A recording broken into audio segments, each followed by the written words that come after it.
Part 2. The Hidden Epidemic. Chapter 3.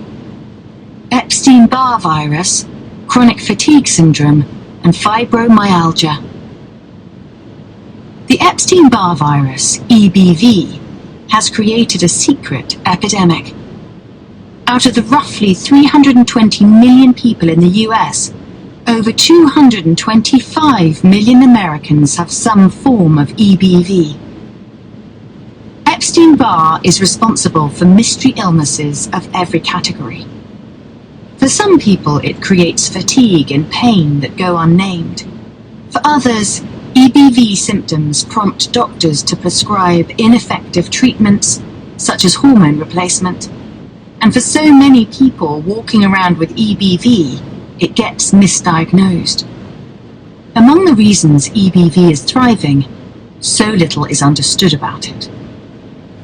Medical communities are aware of only one version of EBV, but there are actually over 60 varieties. Epstein-Barr is behind several of the debilitating illnesses that stump doctors. As I said in the introduction, it's the mystery illness of mystery illnesses.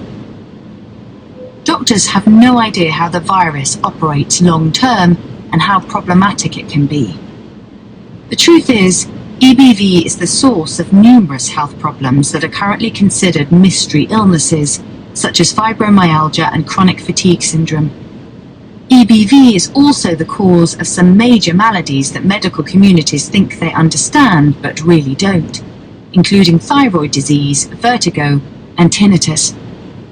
This chapter explains when the Epstein-Barr virus arose, how it's transmitted, how it operates to create untold havoc in strategic stages no one knows about, and the steps, never revealed before, that can destroy the virus and restore health. Epstein-Barr origins and transmission. Though Epstein-Barr was discovered by two brilliant physicians in 1964, it had actually begun taking hold in the early 1900s, over half a century before.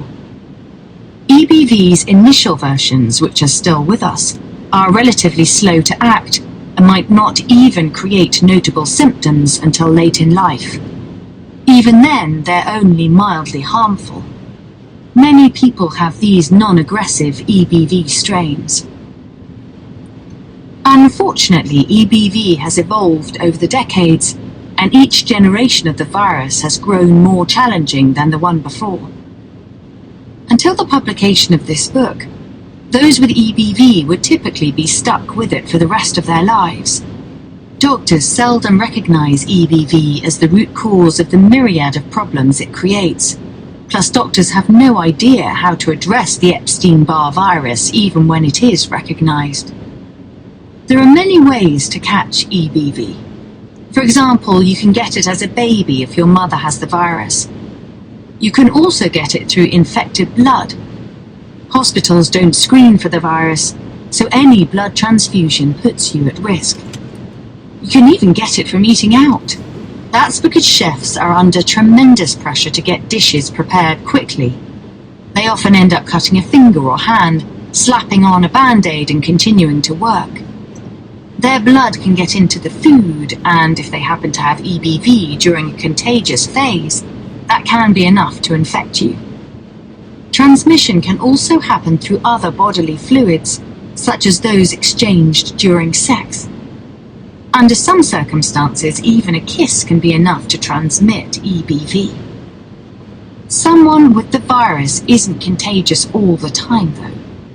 It's most likely to spread during its stage 2, which brings up something else that until now hasn't been revealed. EBV goes through 4 stages.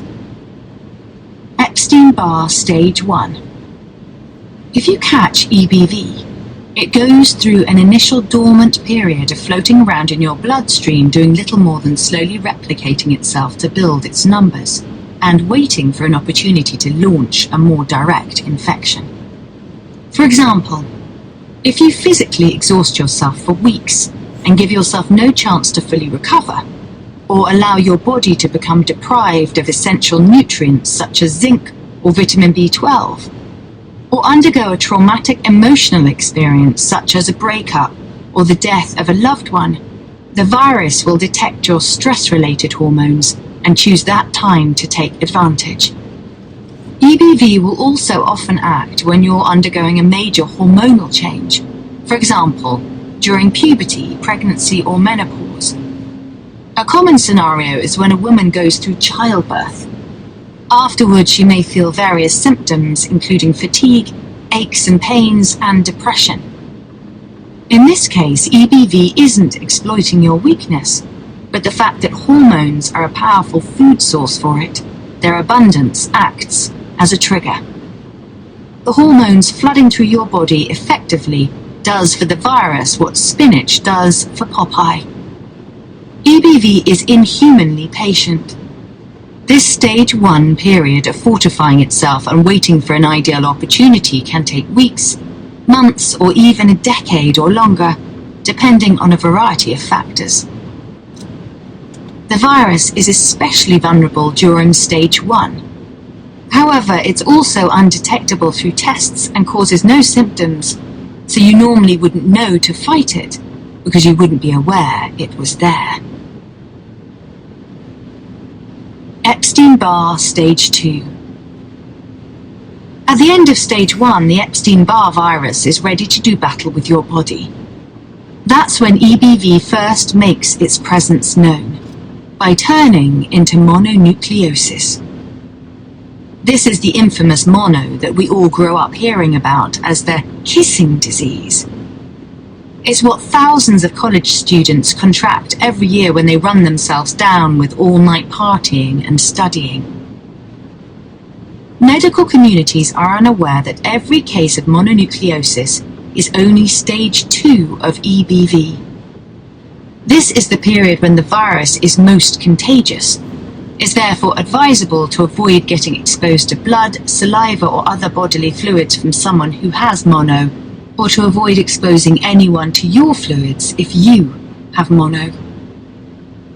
During this stage 2, your body's immune system goes to war with the virus.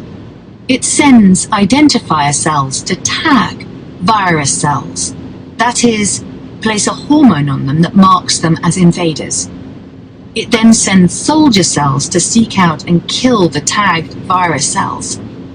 This is the power of your immune system coming to your defense. How severely this battle rages will vary from person to person because everyone is different, and it will also depend on what EBV strain or variety a person has. You can have mono for just a week or two with a mild scratchy throat and tiredness, in which case you aren't likely to realize what's really happening, so you most likely won't visit a doctor for a blood test. Then again, you can get hit hard with fatigue, sore throat, fever, headaches, rashes, and more that hang on for several months. If this happens, the chances are you'll go see a doctor who will test your blood, and the Epstein-Barr virus will show up as a form of mono, most of the time. It's during this stage that EBV seeks a long-term home by making a run for one or more of your major organs, typically your liver and/or spleen. EBV loves being in these organs because mercury, dioxins, and other toxins are likely to accumulate there. The virus thrives on these poisons. One other secret about EBV is that it has a best friend, a bacterium called Streptococcus. In such cases, your body is dealing with not only a virus, but also bacteria that further confuse the immune system and produce their own array of symptoms. This is Epstein-Barr's #1 cofactor. During EBV's stage 2, Streptococcus can travel up to create strep throat and/or infest the sinuses, nose or mouth. It can also travel down to create infections in the urinary tract, vagina, kidneys, or bladder, eventually causing cystitis. Epstein-Barr Stage 3. Once the virus settles into your liver, spleen, and/or other organs, it nests there. From this point on, when a doctor tests for Epstein-Barr, she or he will find antibodies and take these to indicate a past infection. When EBV was in its mono phase, the doctor will not find the EBV presently active in the bloodstream. The confusion here is one of the biggest blunders in medical history. This is how this virus has slipped through the cracks. Unless you have already followed the measures outlined in this book to kill the EBV, the virus is, in fact, still alive and causing new symptoms. And it's eluding the tests. That's because it's living in the liver, spleen or other organs, and the test to detect this has not yet been invented. With the virus hiding undetected in your organs, your body assumes it's won the war and the invader has been destroyed. Your immune system returns to its normal state, your mononucleosis ends, and your doctor tells you that you're healthy. Unfortunately, the Epstein-Barr virus has barely begun its voyage through your body. If you have a typical variety, EBV could lie dormant in your organs for years, possibly for decades, without your knowing it. If you have an especially aggressive variety, though, EBV may create serious problems even while it's nesting. For example, the virus may burrow deep into your liver and spleen, causing those organs to become inflamed and enlarged. And once again, keep in mind that your doctor does not know to connect the dots between past EBV and its present activity in the organs. The virus also creates 3 types of poison. EBV excretes toxic waste matter or viral byproduct. This becomes increasingly significant as the virus grows more cells and its expanding army keeps eating and excreting poisonous byproduct. This waste matter is often identified as spirochetes, which can trigger false positives on tests, such as Lyme titers, screening tests for Lyme disease, and lead to a false diagnosis of Lyme. When a cell of the virus dies, which happens often as the cells have a 6-week life cycle, the corpse that is left behind is itself toxic, and so further poisons your body. As with viral byproduct, this problem becomes more severe as EBV's army grows, creating fatigue. The poisons EBV creates through these 2 processes have the ability to generate a neurotoxin, that is, a poison that disrupts nerve function and confuses your immune system. It will secrete this special toxin at strategic periods during stage 3 and continuously during stage 4 to prevent your immune system from zeroing in on the virus and attacking it.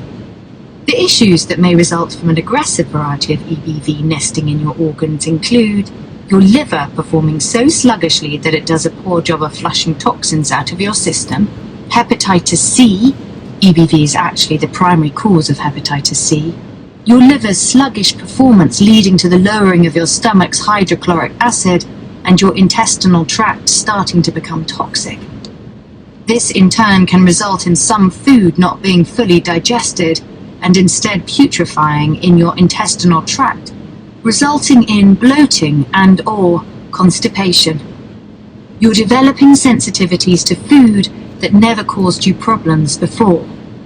This happens when the virus consumes a food it likes, such as cheese, and transforms it into something your body doesn't recognize.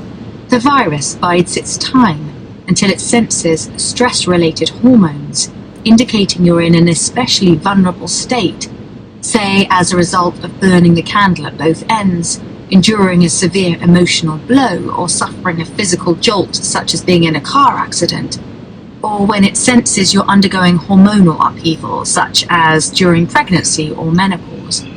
When the virus is nearly ready to spring, it begins excreting its neurotoxin. This adds to the burden on your system already created by EBV's byproduct and virus corpses. All this poison in your system finally triggers your immune system and also thoroughly confuses it because it has no idea where the toxins are coming from. Lupus. The immune system response I've just described triggers the mysterious symptoms that doctors can diagnose as lupus. Medical communities have no understanding that lupus is just the body reacting to Epstein-Barr's byproducts and neurotoxins. It's the body having an allergic reaction to these neurotoxins, which then elevates the inflammatory markers that doctors search for to identify and diagnose lupus. In truth, lupus is just a viral infection of Epstein-Barr. Hyperthyroidism and other thyroid disorders. While your immune system is in disarray, EBV takes advantage of the chaos by leaving the organs it's been nesting in and making a run for a different major organ or gland, which this time is your thyroid. Medical communities aren't yet aware that EBV is the actual cause of most thyroid disorders and diseases, especially Hashimoto's, but also Graves', thyroid cancer and other thyroid ills. Thyroid disease is also sometimes caused by radiation, but in over 95% of cases, the culprit is Epstein-Barr. Medical research has not yet uncovered the true causes of thyroid disorders, and it's still decades away from discovering that EBV is the virus that causes them. If a doctor gives you a Hashimoto's diagnosis, it really means that she or he doesn't know what's wrong. The claim is that your body is attacking your thyroid, a view that arises from misinformation. In truth, it's the EBV, not your body, attacking the thyroid. Once in your thyroid, EBV begins drilling into its tissues. EBV is the virus that causes them. If a doctor gives you a Hashimoto's diagnosis, it really means that she or he doesn't know what's wrong. The claim is that your body is attacking your thyroid, a view that arises from misinformation. In truth, it's the EBV, not your body, attacking the thyroid. Once in your thyroid, EBV begins drilling into its tissues. The virus cells literally twist and spin like drills to burrow deep into the thyroid, killing thyroid cells and scarring the organ as they go, creating hidden hyperthyroidism in millions of women, from mild cases to the more extreme.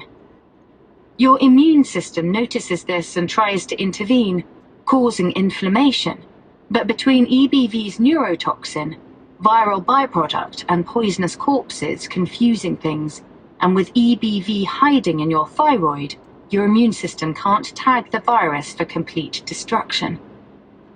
While the above may sound unnerving, don't let it rattle you. Your thyroid has the ability to rejuvenate and heal itself when it's given what it needs. And never underestimate the power of your immune system, which by the end of this chapter will become activated just by you learning the truth. As a fallback option, your immune system tries to wall off the virus with calcium, creating nodules in your thyroid. However, this doesn't hurt EBV. First, most of its cells evade this attack and remain free. Second, a virus cell that your immune system successfully walls off typically remains alive and turns its calcium prison into a comfortable home, where it feeds on your thyroid, draining it of energy. The virus cell might even eventually transform its prison into a living growth called a cyst that creates further strain on your thyroid. Meanwhile, these attacks against EBV can hurt you if you aren't eating enough calcium-rich foods. That's because if your immune system can't get the calcium to wall off the virus from your bloodstream, it'll extract what it needs from your bones, which can lead to osteoporosis. Simultaneously, the hundreds of virus cells that aren't imprisoned in nodules can weaken your thyroid, making it less effective at producing the hormones your body needs to function. This lack of adequate thyroid hormones, coupled with EBV's toxins, can in turn lead to weight gain, fatigue, mental fogginess, impaired memory, depression, hair loss, insomnia, brittle nails, muscle weakness, and/or dozens of other symptoms. Some especially rare, aggressive varieties of EBV go even further.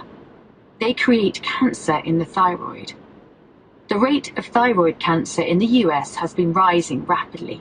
Medical communities don't know that the cause is an increase in rare aggressive forms of EBV. The Epstein-Barr virus invades your thyroid for a strategic reason. It's seeking to confuse and place stress on your endocrine system.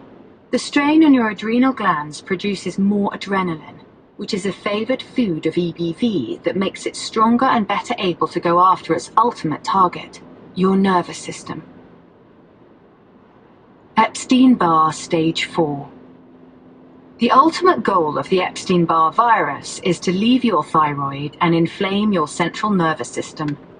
Your immune system normally wouldn't allow this to happen, but if EBV has successfully worn you down in Stage 3 by entering your thyroid, and if on top of that you abruptly get clobbered with some physical or severe emotional injury, the virus will take advantage of your vulnerability and start to cause a multitude of strange symptoms that range from heart palpitations to generalized aches and pains to nerve pain. A common scenario is being in an accident, getting surgery or suffering some other physical damage, and then feeling awful for much longer than would be expected from the injury alone. A typical reaction is to feel like a truck hit me. Blood tests, X-rays, and MRIs will reveal nothing wrong, so doctors won't be aware of the virus inflaming the nerves. Stage 4 Epstein-Barr is therefore a major source of mystery illnesses, that is, problems that cause doctors massive confusion.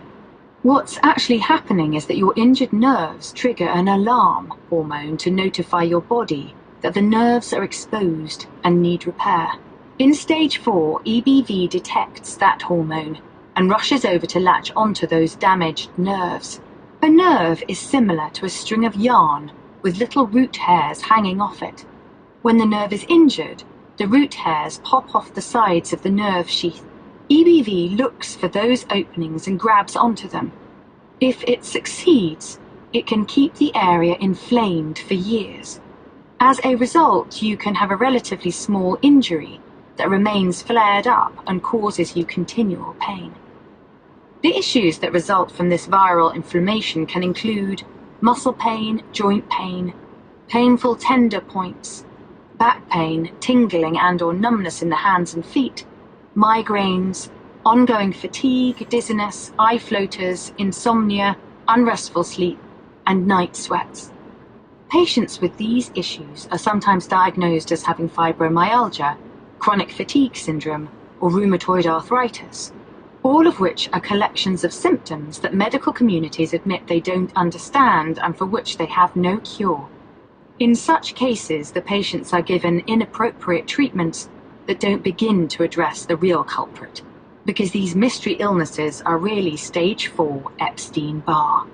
One of the greatest missteps of all time is mistaking women's Epstein-Barr symptoms for perimenopause and menopause. Symptoms such as hot flashes, night sweats, heart palpitations, dizziness, depression, hair loss, and anxiety were and are frequently misinterpreted as hormonal change, which is what launched the disastrous HRT movement.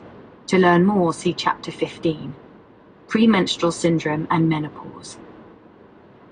Let's take a closer look at the chronic illnesses that have puzzled doctors for decades and are the result of Stage 4 Epstein-Barr. Chronic fatigue syndrome. There's a long history of womankind facing denial that there's a physical cause of their suffering. Like those with fibromyalgia, people with chronic fatigue syndrome, CFS, also known by names such as myalgic encephalomyelitis, chronic fatigue syndrome, ME, CFS, chronic fatigue immune dysfunction syndrome, CFIDS, and systemic exertion intolerance disease, SEID, often hear that they are liars, lazy, delusional, and/or crazy. It's an illness that affects women in disproportionately large numbers. And chronic fatigue syndrome is on the rise.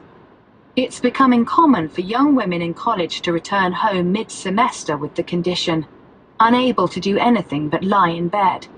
Contracting CFS as a woman in your late teens or early 20s can be particularly devastating, as you watch friends move on with relationships and jobs, meanwhile feeling stuck and unable to live up to your potential. Women who get CFS in their 30s, 40s, or 50s have their own obstacles. While you're old enough at this point to have an established life and support network, you also have established responsibilities. You're likely trying to be everything to everybody, taking care of more than you can handle, and so you feel the pressure to act normal when CFS hits. Compounding the isolation for both age groups are the feelings of guilt, fear, and shame that accompany their misdiagnoses. I'm sure that if you have CFS, you've been in the depths of physical suffering and had someone say, "But you look perfectly healthy." It is so disheartening to feel unwell and hear from practitioners, friends, or family that there's nothing wrong with you. Chronic fatigue syndrome is real. It's the Epstein-Barr virus. As we've seen, those with CFS have an elevated viral load of EBV, which systematically afflicts the body by creating a neurotoxin that inflames the central nervous system. This can eventually weaken the adrenals and digestive system and create the feeling that you have a low battery. Fibromyalgia. We've had over 6 decades of medical denial that fibromyalgia is a legitimate problem. Now, medical communities are finally accepting it as an actual condition.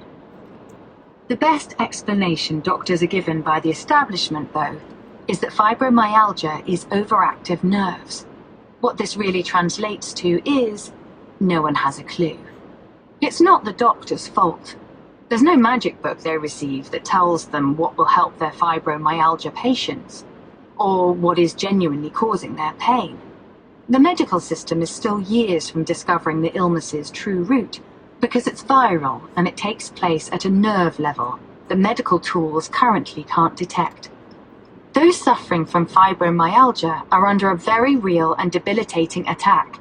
It's the Epstein-Barr virus that is causing this disorder, inflaming both the central nervous system and nerves throughout the body, which creates ongoing pain, sensitivity to touch, severe fatigue, and a host of other issues. Tinnitus. Tinnitus, or ringing in the ear, is usually caused by EBV getting into the inner ear's nerve channel called the labyrinth. The ringing is the result of the virus inflaming and vibrating the labyrinth and the vestibulocochlear nerve. Vertigo and Meniere's disease. Vertigo and Meniere's disease are often attributed by doctors to calcium crystals or stones becoming disrupted in the inner ear. However, most chronic cases are actually caused by EBV's neurotoxin inflaming the vagus nerve. Vertigo and Meniere's disease. Vertigo and Meniere's disease are often attributed by doctors to calcium crystals or stones becoming disrupted in the inner ear. However, most chronic cases are actually caused by EBV's neurotoxin inflaming the vagus nerve. Other symptoms: anxiety, dizziness, chest tightness, chest pain, esophageal spasms, and asthma can also be caused by EBV inflaming the vagus nerve. Insomnia and tingling and numbness in hands and feet can be caused by phrenic nerves becoming perpetually inflamed by EBV. And heart palpitations can result from buildup of EBV's poisonous virus corpses and byproduct in the heart's mitral valve. If you have EBV or suspect you do, you may find the virus in stage 4 beyond frustrating. Take comfort. If you take the right steps, which medical communities don't know about yet, but which are covered at the end of this chapter, you can recover, rebuild your immune system, return to a normal state again, and regain control of your life. Types of Epstein-Barr. As I've noted earlier, there are over 60 varieties of the Epstein-Barr virus. That number is so large because EBV has existed for well over 100 years. It's had generations of people to move through, mutating and elevating its various hybrids and strains in that time. The strains can be organized into 6 groups of escalating severity with roughly 10 types per group. EBV Group 1 is the oldest and mildest. These versions of the virus typically take years, even decades, to transition from one stage to another. Their effects might not be noticeable until you're in your 70s or 80s, and then result in little more than back pain. They might even remain in your organs and never reach stage 3 or 4. EBV Group 2 moves from stage to stage a bit quicker than Group 1. You might notice symptoms in your 50s or 60s. These varieties may partially linger in the thyroid and send only some of their virus cells out to inflame nerves, resulting in relatively mild nerve inflammation. The only variety of EBV that medical communities are aware of is in this group. EBV Group 3 will transition between stages faster than Group 2, so its symptoms might be noticeable around age 40. Also, these viruses fully complete stage 4, that is, they entirely leave the thyroid to latch onto nerves. Viruses in this group can cause a variety of ills, including joint pain, fatigue, heart palpitations, tinnitus, and vertigo. EBV Group 4 will create noticeable problems as early as age 30. Its aggressive actions on nerves can result in symptoms associated with fibromyalgia, chronic fatigue syndrome, brain fog, confusion, anxiety, moodiness, and everything caused by groups 1 to 3. This group can also create symptoms of post-traumatic stress disorder, even if a person never underwent any trauma beyond getting inflamed by the virus. EBV Group 5 will create noticeable issues as early as age 20. This is an especially nasty form of the virus because it strikes just when a young person is setting out to start an independent life. It can create all the problems of Group 4, and it feeds off negative emotions such as fear and worry. Doctors who can't find anything wrong and perceive these patients as young and healthy often declare it's all in your head and send them to psychologists to convince them what's actually happening in their bodies isn't real. Unless, that is, a patient happens upon a doctor who's up on the Lyme disease trend, in which case the patient will probably walk away with a Lyme misdiagnosis. The worst type, however, is EBV Group 6, which can strike hard even in young children. In addition to everything Group 5 does, Group 6 can create symptoms so severe that they're misdiagnosed as leukemia, viral meningitis, lupus, and more. Plus, it suppresses the immune system, which can lead to a wide variety of symptoms, including rashes, weakness in the limbs, and severe nerve pain. Healing from the Epstein-Barr virus. Because it's very easy to catch and hard to detect, and can cause a number of mysterious symptoms, you might understandably find the Epstein-Barr virus overwhelming and its effects disheartening. The good news is that if you carefully and patiently follow the steps detailed in this section and in Part 4 of the book, you can heal. You can recover your immune system, free yourself of EBV, rejuvenate your body, gain full control over your health, and move on with your life. How long the process takes varies for each individual and depends on myriad factors. Some people conquer the virus in as little as 3 months. However, a more typical period is a full year, and there are some people who need 18 months or more to destroy EBV. Healing foods. Certain fruits and vegetables can help your body rid itself of EBV and heal from its effects. The following are the best ones to incorporate into your diet, listed in rough order of importance. Try to eat at least 3 of these foods per day, the more the better, rotating your consumption so that in a given week or 2, you get all of these foods into your system.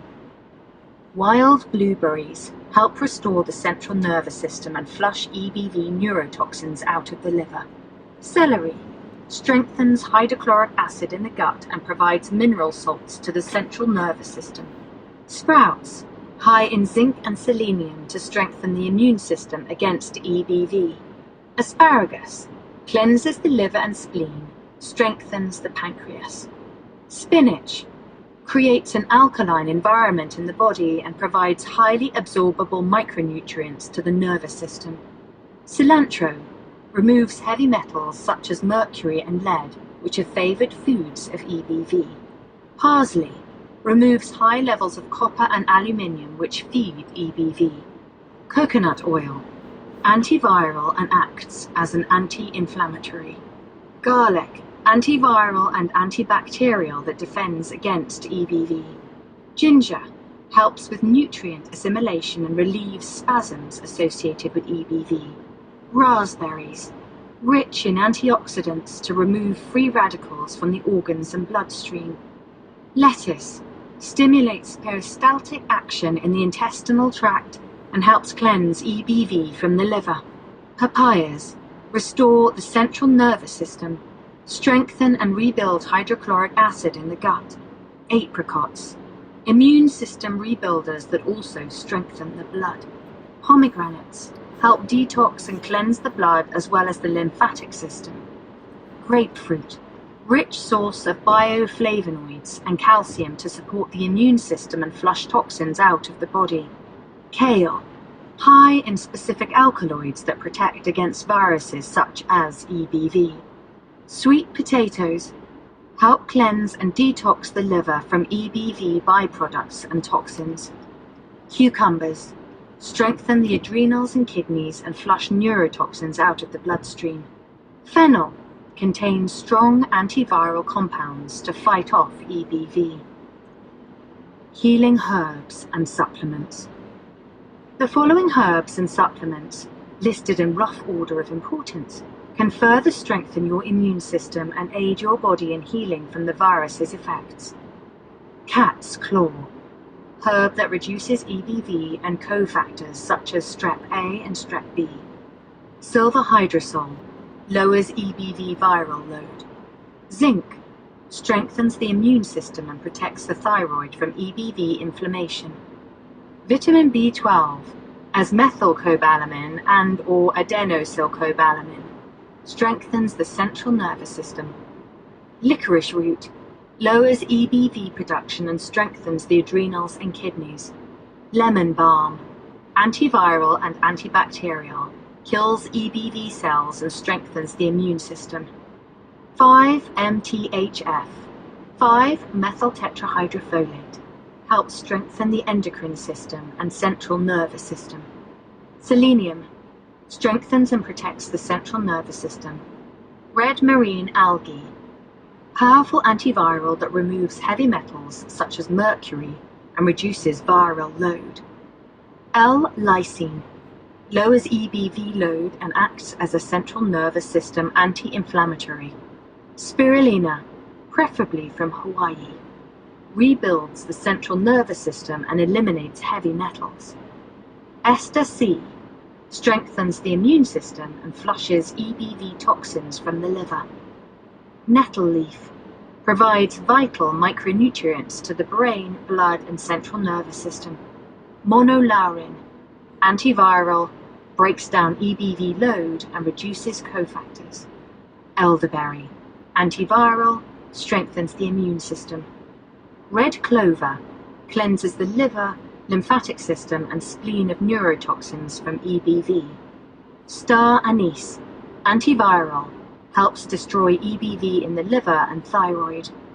Curcumin, component of turmeric that helps strengthen the endocrine system and central nervous system.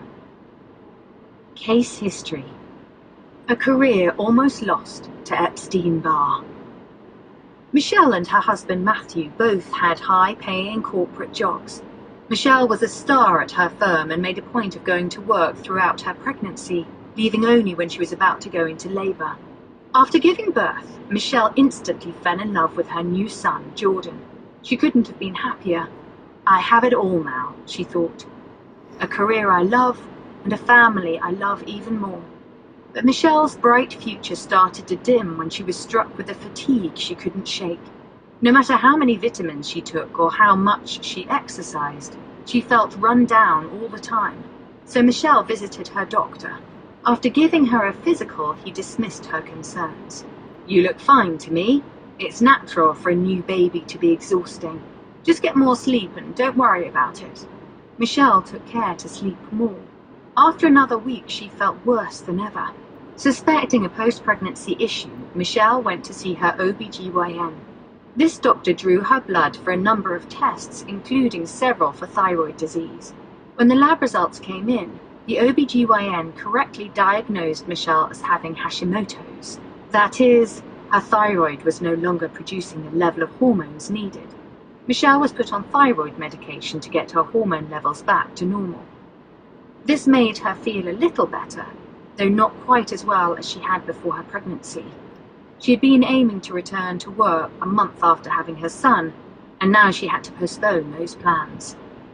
After about 6 months, Michelle's fatigue was back and much more severe. That's when Michelle's troubles really began. Soon she had trouble taking care of Jordan. Matthew agreed to help out until she felt better. Instead, Michelle grew worse. On top of being tired, she started to feel aches and pains, especially in her joints. Michelle returned to her OBGYN, who ran another set of tests. The lab results showed nothing wrong. Thanks to the thyroid medication Michelle was continuing to take, her thyroid levels were perfect. So were all her vitamin and mineral levels. The OBGYN was baffled. Suspecting that Michelle's symptoms were related to her thyroid condition, the OBGYN referred Michelle to a top endocrinologist, a doctor who specializes in hormonal issues. The specialist conducted a thorough thyroid profile and tested Michelle's other hormone levels from a variety of angles. He ended up telling Michelle she had mild adrenal fatigue. There was some small truth to that. Michelle's adrenal glands were being strained by the Epstein-Barr virus, which her pregnancy had triggered and which was now inflaming her thyroid. The endocrinologist told Michelle to take it easy and avoid stress. On his recommendation, Michelle handed off the freelance consulting projects she'd been working on from home. In reality, Michelle's job had nothing to do with her condition. Her source of stress wasn't her work, but the illness that was eating away at her life, and her seeming helplessness to understand it or do anything about it. Michelle continued to get worse. Her knees flared up and swelled, making it difficult to walk. She bought knee supports and decided to pursue help more aggressively. Michelle's intuition told her an invader was present in her body, so she went to see an infectious disease specialist. This would be precisely the right thing to do, if infectious disease doctors actually knew how to recognize and treat past infections of EBV. Unfortunately, they don't. So after running an exhausting battery of tests and noticing that Michelle had an antibody from a past EBV infection, he dismissed it as a problem right away. This doctor told her she was physically fit. He added that she might be depressed and offered to refer her to a psychiatrist. Infuriated at being made to feel she was crazy for trying to address what she deeply sensed was a real physical problem, Michelle, painfully, rose and strode out of the room. With increasing desperation, Michelle now visited doctors across the spectrum. They put her through ultrasounds, X-rays, MRIs, CT scans, and loads of blood tests. She was told she had candida, fibromyalgia, MS, lupus, Lyme disease, and rheumatoid arthritis. None of it was right. She was put on immunosuppressant drugs, antibiotics, and loads of different supplements. None of the treatments helped. Michelle became an insomniac, suffered heart palpitations, and developed chronic vertigo that caused dizziness and nausea. She dropped from 140 to 115 pounds. Soon, Michelle was spending most of her days in bed. She was wasting away. Her husband, Matthew, was terrified. After Michelle had spent 4 years exploring all other options, and based on the recommendation of the naturopath Michelle visited, Matthew called my office as a last resort. When my assistant answered, Matthew burst into tears. "What's wrong?" she asked. He replied, "My wife is dying." For our first appointment, Matthew planned to do most of the talking while sitting next to Michelle, who was in bed. Less than a minute after Matthew started telling me Michelle's story, I interrupted him. "It's okay," I said. "Spirit tells me it's an aggressive form of the Epstein-Barr virus. The virus's neurotoxin was inflaming all of Michelle's joints. Her insomnia and foot pain were the result of her phrenic nerves being perpetually inflamed. Her vertigo stemmed from EBV's neurotoxin inflaming her vagus nerve, and her heart palpitations were being caused by buildup of EBV virus corpses and viral byproduct in her mitral valve. "Don't worry," I told Michelle and Matthew. "I know how to beat this virus." Michelle exclaimed with as much joyful energy as she could muster. I knew it was a virus. It was the first critical step in her recovery. I recommended a blend of celery juice and papaya, which is great for boosting someone in Michelle's condition. For example, low weight, not being able to eat, high number of virus cells. I followed that up with the recommendations for healing in this chapter, including a list of helpful supplements, as well as the recommendations from Part 4, How to Finally Heal. The cleanse diet immediately stopped feeding Michelle's EBV. Within a week, there was a noticeable reduction of the swelling in her knees. The L-lysine shut down Michelle's vertigo, and the other supplements started killing virus cells and/or dampening the production of new ones. In 3 months, Michelle was regularly up and walking again. In 9 months, she was once again working part-time at her challenging corporate job. And in 18 months, Michelle's pain and suffering were just a memory. She had taken control over EBV. Today, Michelle has fully recovered her health. She's returned to juggling her job and her family energetically and happily. Case history. An end to CFS confinement. Cynthia was a mother of 2. Shortly after her youngest, Sophie, was born, Cynthia began experiencing fatigue. It took everything she had to push through the day, and she relied on increasing her coffee intake just to function. Within a few years, she had to quit her part-time job at a clothing store because long naps were taking up her afternoons. She needed the rest so she could be strong enough to meet her kids at the school bus, make dinner, and help them with their homework. Cynthia noticed herself becoming irritable, and arguments often arose with her husband, Mark, who didn't understand why she was tired all the time.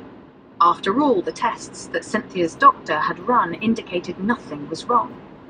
The doctor said she was healthy and concluded that maybe she was just unhappy or depressed. This made Cynthia want to walk out of the doctor's office without another word. Any blue mood she experienced was because she was tired all the time and could barely function, not the other way around. Yet her husband sided with the doctor and became increasingly resentful toward her. The ongoing stress put Cynthia on overload. Life felt impossible to keep up with. She couldn't find the energy to brush her hair, and the mere thought of running the vacuum cleaner or washing the dishes exhausted her. From the outside, it looked like she was giving up on life. Mark got angrier. He was talking separation now. "I work too long and hard at the office all day to worry about taking care of things at home," he said. "This is supposed to be your department." Cynthia felt more pressure than ever to get better, but the worries about her marriage and what would happen to her children put her fatigue at an all-time high. She could barely drive to the grocery store to make dinner for her family. All she could do was lie in bed or on the couch. This is what a moderate to severe case of undiagnosed chronic fatigue syndrome can look like. When Cynthia called me, her life had fallen apart. Her husband had left her, and her daughter Sophie, now 7 years old, and her son Ryan, aged 9, had lost their family unit. What her doctor had misconstrued as a psychiatric condition was an actual physical problem, Epstein-Barr virus. The same story applies to far too many women. I set to work informing Cynthia that she had a case of EBV that her doctor had missed. With an emphasis on getting her viral load under control and addressing nutritional deficiencies, I laid out the background on CFS that I described earlier in this chapter, and I explained the protocols outlined here and in Part 4. Like her life depended on it, because it did, Cynthia followed Spirit's advice. Slowly, Cynthia began to get better. Her adrenals recovered normal function, and her stamina returned. Once again, she could tend to her children, run errands, keep the house in shape, and do her hair, all without the gallons of coffee she used to rely on. Cynthia finally had the energy to return to work too. After witnessing this change in his wife, Mark called Cynthia and asked her out to dinner. His mother would look after the kids, he said. When they arrived at the fancy restaurant, which had long ago been the deli where they had flirted as college students, Mark told Cynthia he had called ahead and ordered a special healing food meal for her, and that he had ordered the same for himself, out of solidarity. Over sun-dried tomato hummus and vegetable nori rolls, Mark didn't exactly cry. Some things would always stay the same. But he did have to dab at his eyes as he apologized for how he had behaved. Cynthia was quiet, then answered with a playful smile, "You can make it up to me." After a few weeks of testing the waters, Cynthia wanted to make sure Mark didn't want her back as a security blanket and housekeeper. They moved back in together as a family. Mark now wakes up every Saturday morning so he can get to the farmer's market before they run out of salad greens. Case history. Fibro pain forgotten. Stacey, a 41-year-old part-time receptionist in a doctor's office, had been married to Rob, who worked at a car dealership for over 15 years. She never had the energy to keep up with the outings Rob planned with their daughters. In fact, she couldn't remember ever feeling that well. She always felt slightly achy and a bit more tired than her friends seemed to be, and since she'd given birth to her second child, who was now 11, the fatigue and muscle soreness had been more pronounced. One weekend, while Rob and the kids were at a museum, she went for a longer walk than usual. She had decided to push herself to lose some unwanted weight she had gained in the last few years. Afterward, she noticed an unusual pain in her left knee. Thinking back to her college basketball coach's advice to walk it off, she tried to ignore it. It didn't go away. 2 weeks later, she scheduled time for an exam with a doctor at her office. Stacey limped out of the appointment with a prescription for an MRI, which revealed nothing visibly wrong with her knee. Because Stacey's balance was off from leaning on her good leg, she found herself tripping easily. Stairs, curbs, and corners of rugs had become major obstacles. Then her right knee started to hurt, even though it hadn't gotten injured in any of her falls, and exams showed nothing amiss. Stacey's worry escalated to fear. Something was really wrong. The doctors in her office ruled out rheumatoid arthritis, though, and guessed that the extra 30 pounds Stacey was carrying were to blame for her pain. Soon Stacey started to hurt in other places.